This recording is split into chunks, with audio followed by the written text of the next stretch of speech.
یہ ہمارا مسئلہ نمبر ہے، بلکہ نہیں، سوال نمبر ہے 12۔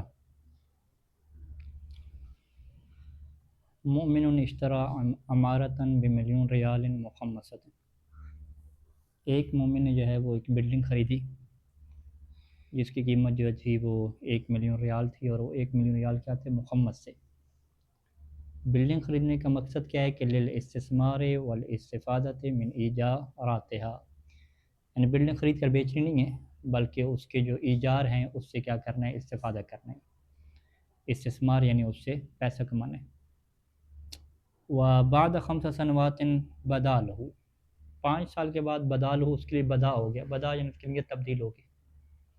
5 سال کے بعد اس کے لیے یہ بات ظاہر ہوئی اور یہ اس کا ارادہ بن گیا کہ یبیع، کہ اب وہ اس بلڈنگ کو کیا بیچ دے۔ اچھا، ولیکنہ قال، لیکن اس نے کیا کہا کہ سأبیع بعد 4 سنوات من الآن، کہ میں ابھی نہیں بیچتا، بلکہ میں ابھی سے 4 سال بعد مزید کیا کرتا ہوں؟ ٹھہر جاتا ہوں، پھر کیسے بیچوں گا؟ تو اس کے کیا کہتے ہیں کہ نیت بیچنے کی بن گئی ہے، لیکن ابھی نہیں بیچ رہا، بیچنے کی نیت بنی ہے 4 سال بعد کی۔ فہل یجب علیہ ان یخمس ارتفاع القیمت ہے، تو کیا اس کے پر واجب ہے کہ جو قیمت اس کی بڑی کی بلڈنگ کی ارتفاع جو ہوگا اس کا وہ خمس نکالے؟ کیوں؟ بے مجرد ان عدلہ، کیونکہ اس نے کیا کیا؟ فقط اس وجہ سے کہ اس نے عدول کر لیا، پھیر لیا، اپنے آپ کو پھیر دیا، عن نیت الاستثمار، استثمار کی نیت کو پھیر کے اس نے کیا نیت بنا لی؟ اتجار کی بنا لی، اتجار بعینہ کی، بیچنے کی نیت بنا لی۔ اور یہ ہم نے پڑھا ہے کہ جو مال تجارت ہوتا ہے بیچنے کی خاطر رکھا جاتا ہے تو اس کا جو ریٹ بڑھتا ہے اس کا خمس دینا پڑتا ہے، چاہے نہ بھی بیچے۔ جو مال تجارت نہیں ہوتا اس کا ریٹ بڑھتا رہے، خمس واجب نہیں ہوتا۔ لأن قیمتها سوقی ارتفعت، کیونکہ جو مارکیٹ ریٹ ہے اس کا تو زیادہ ہو گیا ہے۔ بس یہاں پہ مشکل کیا ہے، تھوڑا سا جو کنفیوژن ہے سوال کرنے والے کو، کہ اس نے ابھی نیت کی ہے بیچنے کی لیکن ابھی بیچ بھی نہیں رہا، 4 سال بعد کیا بیچے گا؟ ٹھیک ہے جی، تو کیا یہ والی نیت کرنا کہ میں 4 سال بعد بیچوں گا یہ شمار ہو جاتا ہے کہ اس نے ابھی سے اس سے مال تجارت بنا لیا؟ ٹھیک ہے، تو اس کا مقصد کیا ہوگا کہ 4 سال بعد وہ کیوں بیچے گا، ابھی کیوں نہیں بیچ رہا؟ تو عام طور پہ اس کا مقصد کیا ہوتا ہے کہ وہ ریٹ کو دیکھ رہا ہے کہ ریٹ اس کا مزید کیا ہو جائے؟ بڑھ جائے۔ یعنی اسے کیا کہتے ہیں کہ کاروباری جہت سے وہ کچھ عرصے بعد کیوں بیچ رہا ہے؟ تاکہ وہ زیادہ ریٹ پہ بکے، تو یہ تو پھر مال تجارت ہو گیا نا۔ فقط وہ ٹائم کیوں لے رہا ہے؟ تاکہ وہ ریٹ کیا اس کا بڑھ جائے مزید۔ تو اس صورت میں جو پہلا سال آئے گا خمس کا، تاریخ جو آئے گی اس کا خمس نکالنے ارتفاع پر واجب ہو جائے گا، کیونکہ ارتفاع تو ہو چکا ہے۔ وہ خود کیوں نہیں بیچ رہا؟ کیونکہ وہ مزید ارتفاع چاہتا ہے، وہ چاہتا ہے کہ مزید کیا اس کا ریٹ بڑھے۔ تو عام صورتحال ایسی ہوتی ہے، تو ایسی صورتحال میں کیا خمس واجب ہو جائے گا۔ یعنی بہت سارے بندے ہوتے ہیں کہتے ہیں نہیں جی ابھی تو ہم اپنا پلاٹ نہیں بیچ رہے، جب بچوں کی شادی کریں گے تو اس ٹائم پہ بیچیں گے۔ ٹھیک ہے، تو ہم کہیں گے بھئی اس کا مطلب کیا ہے کہ اس ٹائم تک آپ کہہ رہے ہیں کہ اس کی قیمت زیادہ ہو جائے گی، بہت زیادہ، پھر اس ٹائم پہ بیچیں گے اور بچوں کا کہ اور جگہ پہ کیا گھر بنا لیں گے۔ تو اس کا مطلب کیا ہو گیا کہ مال تجارت ہو گیا۔ فقط آپ اس کو کیوں نہیں بیچ رہے ابھی؟ اس لیے نہیں بیچ رہے کیونکہ آپ اس کے ریٹ زیادہ ہونے کا کیا انتظار کر رہے ہیں، کیونکہ ابھی بیچیں گے تو سستا بکے گا اور پھر کچھ عرصے بعد بیچیں گے تو مہنگا بکے گا۔ ٹھیک ہے، اچھا یہ کیا عام صورتحال رہتی ہے۔ کچھ صورتحال یہ ہو سکتی ہے کہ جو مدت کا انتظار کرنا ہے وہ اس وجہ سے نہیں ہے کہ ریٹ مزید بڑھ جائے تو میں بیچوں، بلکہ اس وجہ سے ہے کہ وہ ابھی بیچ نہیں سکتا، کوئی نہ کوئی مشکل ہے، رکاوٹ ہے۔ وہ مشکل کیا ہو سکتی ہے کہ ابھی اس کے اندر ترمیم ہونی ہے، بلڈنگ کا کیا کام شام ہونا ہے اور کام شام کو کیا ہے مزید عرصہ لگے گا، یا ابھی قانونی طور پہ کیا بیچنے کی اجازت نہیں ہے، یا کوئی خرید نہیں سکتا، یا اکاؤنٹ وغیرہ فریز ہو چکے ہیں وہ ابھی نہیں بیچ سکتا، کچھ عرصے بعد اس کے قانونی مسائل حل ہوں گے۔ تو اس صورت میں وہ جو کہہ رہے ہیں نا کہ ابھی میں 4 سال بعد بیچوں گا، تو اس کا مطلب کیا ہے کہ وہ ابھی بیچنے کی نیت ہے ہی نہیں اس کی بات، کیونکہ ابھی بیچ ہی نہیں سکتا، موانع اور رکاوٹیں۔ ٹھیک ہے، تو ہم نے مال تجارت میں کہا قانون دیا تھا کہ اذا امکن بیعہ، کہ جب اسے بیچنا ممکن ہو اور پرافٹ لینا ممکن ہو، یہ امکان کی شرط رکھی تھی۔ اور اگر اس کے لیے ابھی امکان نہیں ہے بیچنے کا تو اس کا مطلب کیا ہے کہ اس کی ابھی نیت ہی نہیں ہے بیچنے کی۔ حقیقی جو نیت ہوتی ہے وہ واقعے کے مطابق ہوتی ہے نا، تو لہٰذا وہ ابھی اس کی تجارت کی نیت ہی نہیں بنی کیونکہ بیچنا ہی اسے کیا ممکن نہیں ہے۔ تو اس صورت میں پھر خمس کیا واجب نہیں ہوگا، اور واجب نہ ہونے کی وجہ کیا ہوگی کہ 4 سال بعد جو اس نے بیچنا ہے تو 4 سال سے پہلے وہ اصلا مال تجارت ہی نہیں بنتا، کیونکہ اس کا بیچنا کیا ممکن ہی نہیں ہوتا۔ یعنی اس طرح کا قانون چلے گا. اسی طریقے سے جن لوگوں نے پلاٹ وغیرہ لیے ہوئے ہیں، مثلا ہم کہیں کہ آپ کیوں نہیں بیچ رہے پلاٹ، تو وہ کہیں کہ نہیں قانونی مشاکل ہیں اس وجہ سے نہیں بک رہا ہمارا، بیچ نہیں سکتے، تو پھر وہ ٹھیک ہے، مال تجارت نہیں بنے گا، ٹھیک ہے، کیونکہ وہ بیچنی ممکن نہیں ہے نا. لیکن اگر وہ کہیں گے نہیں ہم بعد میں بیچیں گے جب بچوں کی شادی کریں گے ہم، پھر اس کا مطلب ہے کہ ابھی بک رہا ہے آپ کا، آپ کا زیادہ پروفٹ کے چکر میں ہے کہ زیادہ ریٹ اس کا بڑھ جائے، پھر تو جتنا ارتفاع ہوگا اس کو خمس کیا دینا پڑے گا.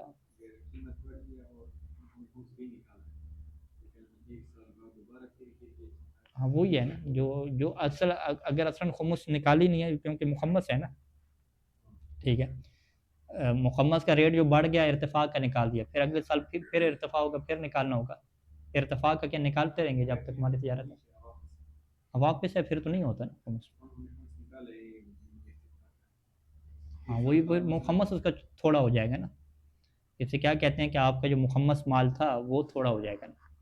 جب اگلے سال خمس کی تاریخ ہے کہ پہلے آپ کے پاس مخمس کتنا تھا، ایک بلڈنگ 1 ملین کی تھی، ابھی اس کی قیمت کیا ہے 5 ملین ہو چکی ہے، 5 ملین مخمس تھوڑا ہو گیا. جو مخمس تھوڑا ہو جاتا ہے اس کو پھر استثناء کیا جاتا ہے، جو اس کی بچت ہوگی اس سے وہ کیا کرے گا، اس کو مائنس کر لے گا، کیونکہ اس کا مخمس کیا تھوڑا ہو گیا. یعنی یہ نفی والے سے فائدہ بھی ہوتا ہے، ایک دفعہ اگر انسان خمس نکال دے تو پھر بعد میں جو بچت ہوتی ہے اس سے وہ مائنس ہوتا رہتا ہے.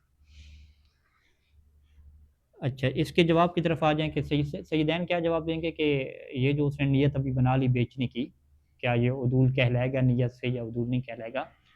تارتن یکون من قصدہ البیع فی سنۃ العدول، بعض کا تو اس کا قصد کیا ہوتا ہے کہ بے کا قصد ہوتا ہے فی سنۃ العدول، اسی سال جس سال اس نے نیت چینج کی ہے بیچنے کی، یعنی اسی سال اس نے بے کی نیت کی ہوئی ہے، لیکن کب، بحیث لو حاضر المشتری، یعنی اس طریقے سے کہ اگر کوئی مشتری آ گیا لینے کے لیے، کسی نے ڈیمانڈ کر دی، اس سے کہہ دیا کہ قبلہ صاحب گھر بیچ دیں، تو لبا تو یہ کیا بیچ دے گا، ٹھیک ہے. تو اس کا مطلب کیا ہے کہ یہ اسی سال سے بیچنے کا پروگرام بنائے بیٹھا ہے. بس وہ کہہ رہا ہے کہ بس میں خود نہیں جاؤں گا مشتری تلاش کرنے اور کسی کو کہوں گا نہیں، بس کوئی خود آ جاتا ہے کہہ دیتا ہے تو میں بیچ دوں گا، کوئی میرے لیے مشکل نہیں ہے. تو فہنا یتعلق الخمس بالارتفاع، تو یہاں پہ پہلے سال سے جو اس کا ارتفاع ہوگا اس کے اوپر کیا خمس متعلق ہو جائے گا، کیونکہ یہ تو واضح ہے کہ صنعت عدول میں ہی اس نے بیچنے کی نیت کر رکھی ہے. تو یہ اوپر والے سوال سے ہٹ کے ہو جائے گا، کیونکہ اوپر والے سوال میں اس نے کیا کہا کہ ابھی و بعد 4 سنوات، کہ اس نے کیا کہا کہ 4 سال بعد بیچوں گا. جواب میں کیا کہہ رہا ہے کہ بھی کیا وہ اس سال بیچنے کو تیار ہے اگر مشتری حاضر ہو جائے، کوئی مل جائے اسے، تو یہاں پہ اس نے کہہ دیا ہاں وہ بیچنے کے لیے تیار ہے. تو اس کا مطلب کیا ہے کہ اس کی پھر نیت 4 سال بعد کی نہیں ہے بیچنے کی، یعنی اس کی اب بھی نیت بیچنے کی ہے، ٹھیک ہے. من قصد ہی البیع فی سنۃ العدول، اس کا قصد ہے، کس چیز کا قصد ہے، بے کا قصد ہے، لیکن بے کا قصد بعد 4 سنوات ہے یا فی سنۃ العدول ہے. کہتے ہیں فی سنۃ العدول قصد ہے، لیکن وہ بحیث وہ اس حیثیت کے ساتھ کیا مقید ہے، قصد کا مفعول، قصد مصدر ہے.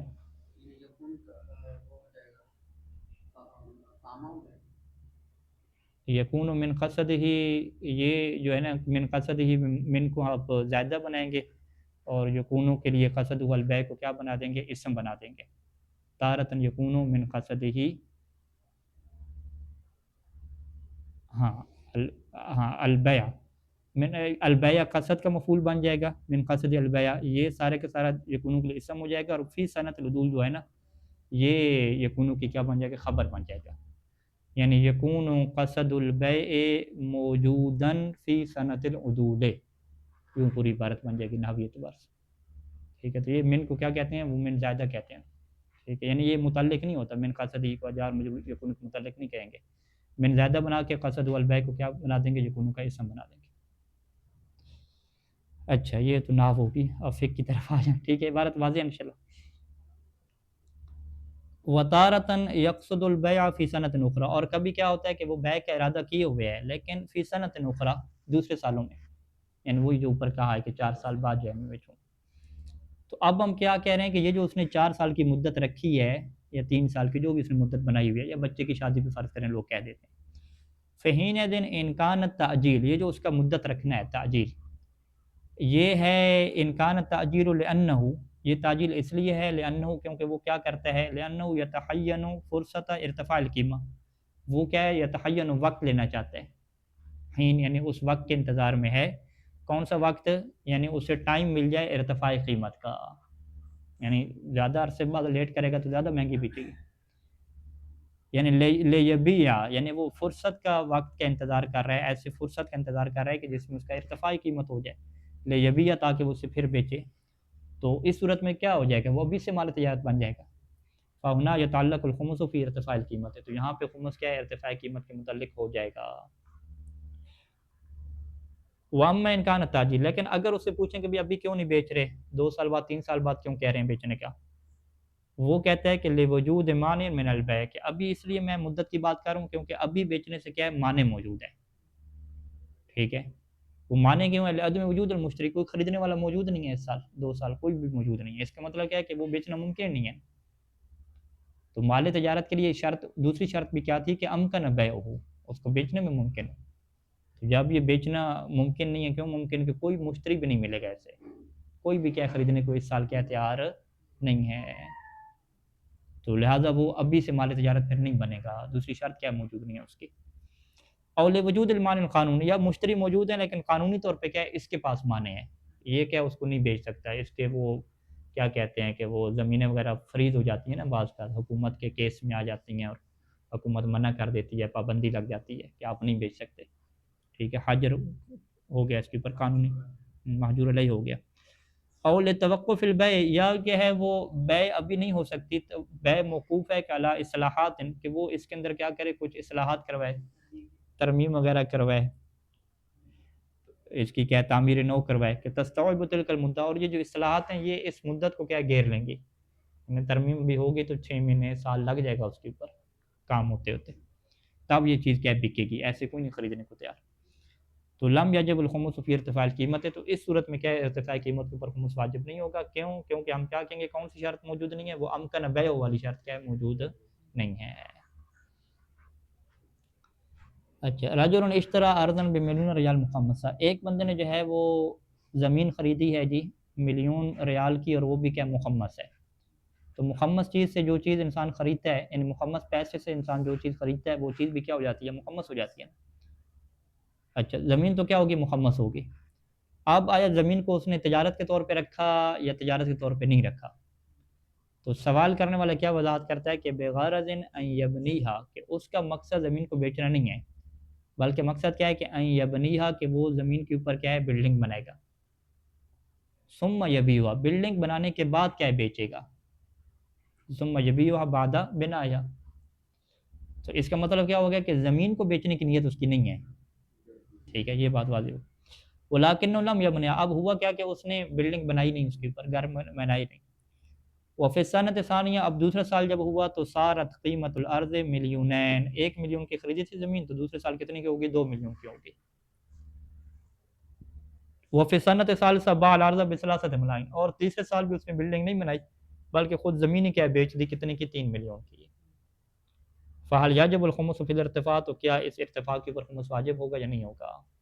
ٹھیک ہے، تو بیچنے سے پہلے ارتفاع کے اوپر خمس واجب ہوگا یا نہیں ہوگا؟ ہاں، بیچنے سے پہلے نہیں ہوگا، کیونکہ وہ زمین کیا ہے؟ بیچنے کے لیے نہیں رکھی ہوئی. لیکن جب بیچ دے گا تو پھر تو ظاہری بات ہے جو ارتفاع ہوگا اس کے اوپر خمس واجب ہوگا، کیونکہ زمین کیا ہے؟ اسے معاوضہ سے حاصل ہوئی تھی نا. واضح. تو صحیح ثانی اور سید کوئی کیا فرماتے ہیں کہ حیث انہ لم ینوی الاتجار ببیع الارض، کیونکہ اس نے نیت نہیں کی ہوئی اتجار ببیع الارض کی، یعنی زمین کو بیچ کے تجارت کرے گا، یہ اس کے پاس نیت نہیں ہے. بس زمین کیا ہے؟ ہماری تجارت نہیں بنی. وَإِنَّمَا أَرَادَ بِنَاءَهَا ثُمَّ بَيْعُهَا، پھر اس نے ارادہ کیا کیا تھا کہ اس کے اوپر بنا کرے گا پھر اسے بیچے گا. تو فلا یجب الخمس فی الارتفاع قبل البیع، تو پھر کیا ہو جائے گا؟ جب تک بیچتا نہیں ہے، قبل البیع. قبل البیع جو ارتفاع ہوتا جائے گا اس کے اوپر خمس واجب نہیں ہوگا. لہٰذا پہلے سال جو 1,000,000 بڑا تھا اس کے اوپر بھی خمس نہیں ہوگا. تیسرے سال، یعنی دوسرے سال ہوگا نا، تیسرے سال جو اس کا ریٹ بڑھ گیا تو اس کے اوپر بھی نہیں ہوگا. لأنها لم تكن معدة للبيع عن ذاك، کیونکہ وہ اس ٹائم سے شروع سے کیا ہے؟ وہ بیع کے لیے تیار ہی نہیں کی گئی. واما بعد البیع، لیکن اگر وہ بیچ دے گا تو فیعتبر ال1,000,000 ریال، تو پھر جو 2,000,000 ریال اسے ملے ہیں نا وہ شمار ہو جائیں گے من ارباح سنت البیع، جس سال اس نے کیا ہے بیچا اسی کے ارباح میں شمار ہو جائے گا. فیجب فی الخمس، تو ان کے اندر کیا خمس واجب ہو جائے گا. ان حل سنت الخمسیہ من دون صرفیہ فی المونۃ. اچھا اگلا سوال، لدیہ محل تجاری، میرے پاس کیا ہے دکان ہے تجارت کے لیے، استفید منہ لعاشت عیالی، میں اسی دکان سے فائدہ اٹھاتا ہوں اپنے اہل و عیال کی کیا زندگی گزارنے کے لیے، اپنے اہل و عیال کو پالنے کے لیے۔ وقد قمت ببیع المحل، اور میں نے جو ہے وہ دکان بیچ دی۔ وانوی شراء محل آخر، اور میں نے نیت کیا رکھی ہوئی ہے کہ دوسری دکان خریدوں گا۔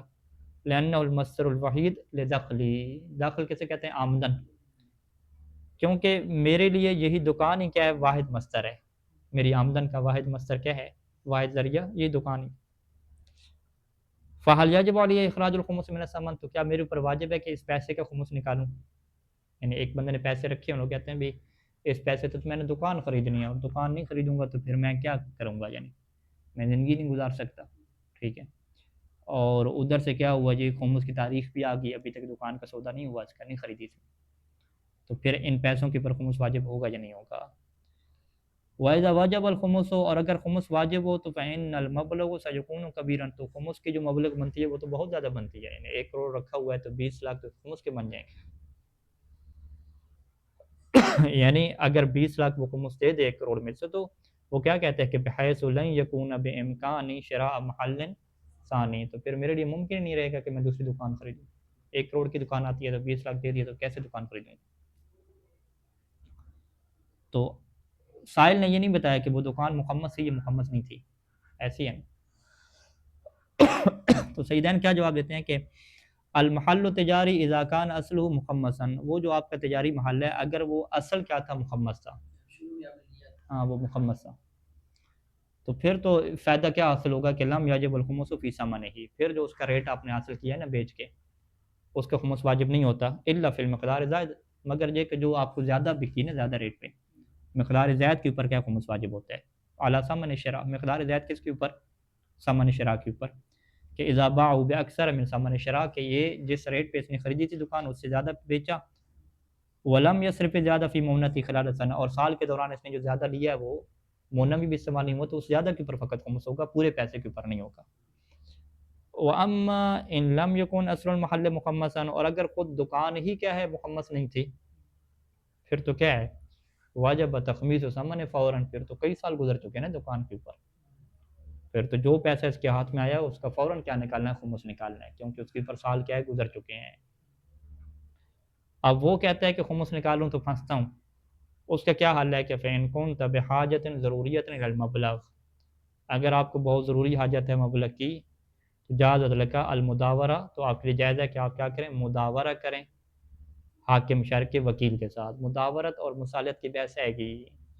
مداورت میں کیا ہوتا ہے کہ یہ اس وکیل کو خمس دیتا ہے، پھر وکیل کیا ہے اسے حاکم شہر کی طرف سے قرضہ دے دیتا ہے، کہتا ہے کہ ہم نے آپ کا خمس لے لیا امام علیہ السلام اور سادات کی نیابت میں، اور اب آپ کو ہم امام کی طرف سے کیا دیتے ہیں؟ قرضہ دیتے ہیں، اب آپ یہ قرضہ کیا اتارتے رہیں گے، ہاں جو بھی ہے قرضے کی، پھر وہ قرضے کی ٹائم اس کا رکھتے ہیں جیسے اتارے۔ اب ہوگا کیا مداورت سے کہ ینتقل الخمس الی ذمتک، تو اب خمس کیا ہے اس کے ذمہ پہ آ جائے گا قرضہ بن کے، ٹھیک ہے، اس مال کے اندر سے کیا خمس نکل جائے گا۔ وتدفع تدریجاً، اور آپ پھر آپ اس خمس کو کیا دیتے رہیں گے؟ تدریجاً کیا دیتے رہیں گے، یعنی 5واں حصہ آپ کے ذمہ پہ آ جائے گا قرضہ بن کے، تو اس کو وہ تدریجاً کیا دیتا رہے گا۔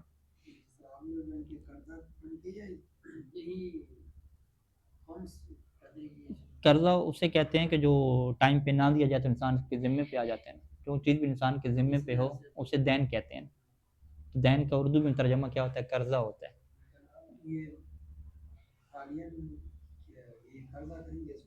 یعنی اردو میں اسے قرضہ کہیں گے نا، عربی میں کیا کہیں گے؟ دین کہیں گے، فی ذمت ہی لفظ کہیں گے کہ یہ خمس کیا ہے 5واں حصہ اس کے ذمے پہ ہے۔ جیسے آپ نے کہا تھا کہ وہ ہاتھ میں شریک ہے، یعنی وہ ہاتھ میں تھمائے گا وکیل، یہ ضروری ہے، ہاں یہ مداورہ میں یہ چیز ہوتی ہے، ضروری ہوتی ہے۔ مصالحت میں تو کہ وہ ویسے ہی زیادہ دے دیتے، یہ آئے گی بحث مداورہ اور مصالحت، ٹھیک ہے، دور سے ہے نا مداورہ، گھمانا پھرانا پیسے، ٹھیک ہے، یہ بھی ضروری نہیں ہوتا، مصالحت بھی کر سکتے ہیں، ٹھیک ہے، کچھ احتیاط کرتے ہیں، کہتے ہیں کہ چلیں آپ ایک دفعہ میں دیں پیسے، اس طریقے۔ اچھا اگلا سوال ہے کہ شخص وارث من نبی عمارتن، ایک بندہ جو ہے وہ وارث بنا اپنے والد کی طرف سے عمارت کا، یعنی والد سے وارث بنا کا مطلب کیا ہوتا ہے کہ والد فوت ہو گیا، نہ زندہ کی وراثت نہیں ہوتی، ٹھیک ہے۔ تو وہ جو اس کو بلڈنگ ملی تھی نا والد سے وراثت میں، اس کی قیمت اس ٹائم پہ کتنی تھی؟ 1 ملین ریال تھی۔ فابقاہا، اس نے بلڈنگ کو مال تجارت نہیں بنایا، بلکہ اس نے اسے باقی رکھا تاکہ وہ یستفید من ایجارہا، اس کے ایجار سے استفادہ کرے تاکہ۔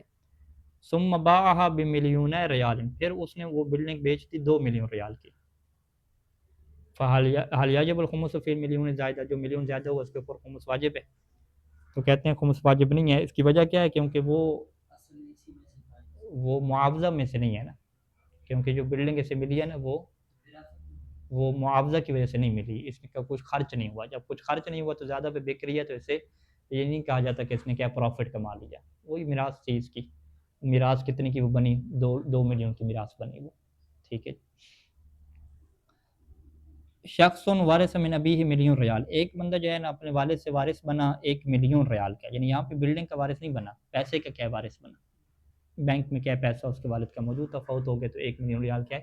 وارث بن گیا۔ فاشترا بہ عمارتن، اب اس نے 1 ملین ریال سے کیا ہے؟ عمارت بھی خرید لی، ٹھیک ہے۔ اب یہ جو عمارت خریدی ہے یہ بھی تو میراث ہی کہلائے گی نا، کیونکہ میراث کے پیسوں سے جو چیز خریدی جائے اس کے اوپر بھی کیا خمس واجب نہیں ہوتا۔ یعنی یہ قانون ہے کہ جس پیسے کے اوپر خمس واجب نہیں ہے، اس سے جو بھی چیز آپ خریدیں گے اس کے اوپر وہی احکام لاگو ہوں گے، ٹھیک ہے۔ تو اب اس نے جو عمارت خریدی تو اس عمارت کے اوپر بھی کیا خمس واجب نہیں ہے، اور اس نے عمارت کو کیا مال تجارت نہیں بنایا، بلکہ کیا کیا؟ لیستفید من ایجارہا، تاکہ وہ اس کے ایجار سے استفادہ کرے۔ ثم باعہا، بالکل پھر وہی صورتحال ہوئی کہ اس نے پھر عمارت کو بیچ دیا 2 ملین ریال کا، تو کیا یہ جو ملین زیادہ ہے اس کا خمس واجب ہوگا؟ یہاں پہ کیا کہیں گے کہ ملین زیادہ کا خمس واجب ہوگا، ہاں، کیونکہ وہ جو عمارت آئی ہے وہ اس کو وراثت کے طور پہ نہیں ملی، بلکہ کیا ملی ہے؟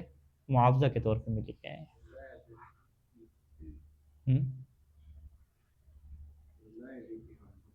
ہاں، اوپر جب عمارت وراثت کے طور پہ ملی تھی تو کیا ہے؟ خمس واجب نہیں تھا۔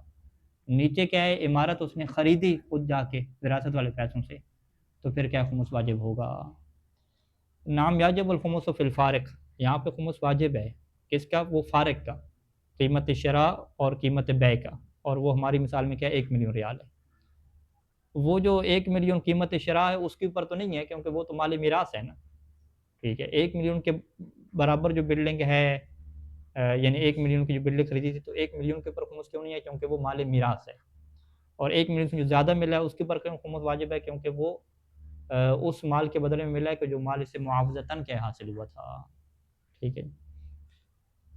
لأنہ مالک العمارت عن طریق شراء، کیونکہ یہاں پہ عمارت کے کیسے مالک بنے؟ عن طریق شراء جو ہے وہ مالک بنے، خریدنے کے ذریعے سے مالک بنے، طریق ارث سے کیا مالک نہیں بنا۔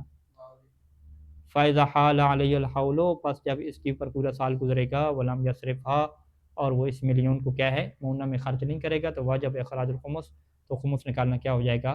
واجب ہو جائے گا۔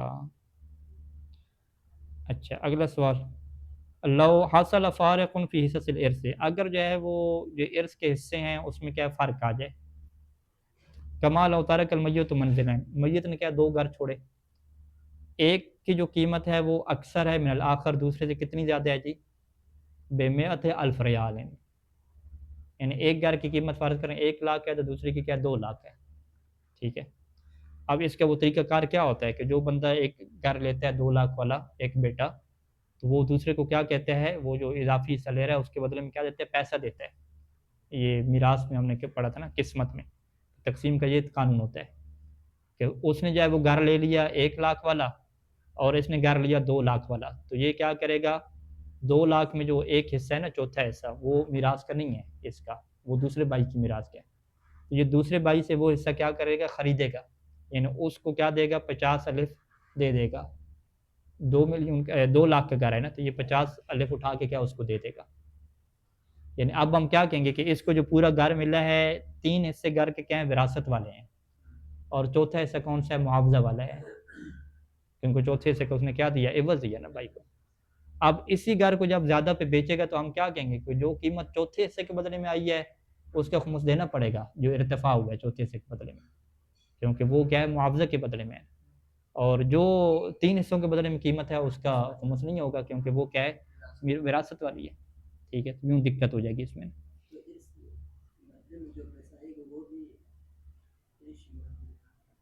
نہیں وہ ارث شمار نہیں ہوگا نا، وہ خریدا گیا ہوگا، وہ نیا رب شمار ہوگا، اور چونکہ وہ اس کو کیا بنا رہا ہے، اپنا معاونہ بنا رہا ہے نا، تو اس وجہ سے کیا اس کی پر خمس واجب نہیں ہے، یعنی پورے گھر میں یہ اگر رہائش رکھ رہا ہے، اگر رہائش نہیں رکھ رہا ہے ایجار پہ دے رہا ہے تو پھر تو ظاہری بات ہم کیا کہیں گے کہ جو گھر کا چوتھا حصہ ہے اس کے سے کیا خمس دینا پڑے گا، کیونکہ وہ خریدا گیا ہے، وہ میراث تو نہیں ہے، وہ تو اصل میں کس کا حصہ تھا، دوسرے بھائی کا حصہ تھا نا، بنتا تھا، لیکن وہ لے نہیں سکتا تھا کیونکہ تقسیم نہیں ہو سکتا تھا نا، گھر توڑ نہیں سکتے تھے، تو اس وجہ سے اس کو کیا دینے پڑے، پیسے دینے پڑے، ٹھیک ہے۔ اچھا میت کے کیا ہے، دو بیٹے ہیں، فعقد کل منہما منزل، ان میں سے ہر ایک نے کیا ایک گھر ہی لیا، ایک نے ایک گھر لے لیا تھوڑی قیمت والا، ایک نے زیادہ قیمت والا، وعات صاحب المنزل الاکثر قیمتاً، اور وہ بندہ کے جو مالک بنا اس گھر کا کہ جس کی قیمت زیادہ تھی، اس نے کیا کیا، وعات الوارث الآخر، اس نے دوسرے وارث کو کیا دے دیا، فارق القیمت، جو قیمت کا ڈفرنٹ تھا اسے وہ دے دیا، 50 جو ہزار بنتا تھا، فحال یجری علی المقدار زائد من المنزل، پس وہ منزل کی مقدار زائد جو اس نے پیسہ دے کے لے لیا ہے، کیا اس کے اوپر جاری ہوں گے، اللہ دفعہ قیمت ہوں گے، جس کی قیمت اس نے دی ہے اس کے اوپر جاری ہوں گے، کیا جاری ہوں گے، حکم الارث سے، کیا اس کے اوپر بھی میراث کے احکام جاری ہوں گے، تو سیدین کا کیا جواب ہے کہ المقدار زائد من المنزل لیس من الارث سے، وہ ارث میں سے نہیں ہے مقدار زائد، بل داخل علی الوارث بالمعاوضہ معافی، بلکہ وہ وارث کے پاس کیسے آئی ہے، کیونکہ اس نے اپنے بھائی کے ساتھ کیا کیا ہے، معاوضہ کیا ہے، لین دین کیا ہے، معاوضہ کیا ہے، خریدا سیدھا سیدھا، فلو باع المنزلہ، پس اگر یہ گھر کو بیچ دے، سارے کے سارے گھر کو، تو جرا علی ھذا المقدار، تو یہ جو مقدار ہے نا جو معاوضے کے حساب سے ہوئی ہے،